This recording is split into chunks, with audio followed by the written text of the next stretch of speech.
പ്രിയമുള്ള കുഞ്ഞുമക്കളെ, ഞാൻ ഹരീഷ് ആർ നമ്പൂതിരിപ്പാട്. വഴിയിൽ കണ്ട പൂച്ച. ഈ കഥ കേൾക്കൂ. അയ്യോ, നോക്കൂ, ഒരു പൂച്ച വഴിയിൽ ചത്തു കിടക്കുന്നു. ദൊപ്പനെലി കൂട്ടുകാരോട് പറഞ്ഞു, അയ്യയ്യോ, കഷ്ടം കഷ്ടം, വലിയൊരു പൂച്ച വഴിയിൽ വീണു കിടക്കുന്നേ. വഴിയിൽ കണ്ട പൂച്ച ചത്തുകിടക്കുന്നേ, വഴിയിൽ കണ്ടൻ പൂച്ച ചത്തുകിടക്കുന്നേ. ശുപ്പനെലി സങ്കടത്തോടെ പറഞ്ഞു.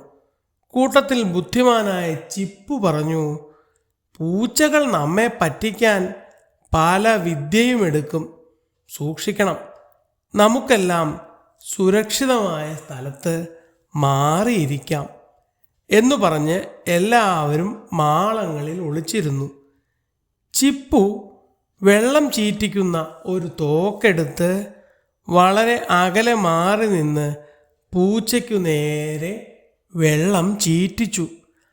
അപ്രതീക്ഷിതമായി ദേഹത്ത് വെള്ളം വീണപ്പോൾ പൂച്ച മ്യാവ് എന്ന് കരഞ്ഞുകൊണ്ട് ചാടി എഴുന്നേറ്റു. എലികൾ മാളത്തിനകത്തേക്ക് കൂടുതൽ കയറിയിരുന്നു. അവർ മനസ്സുകൊണ്ട് ചുപ്പുവിന് നന്ദി പറഞ്ഞു.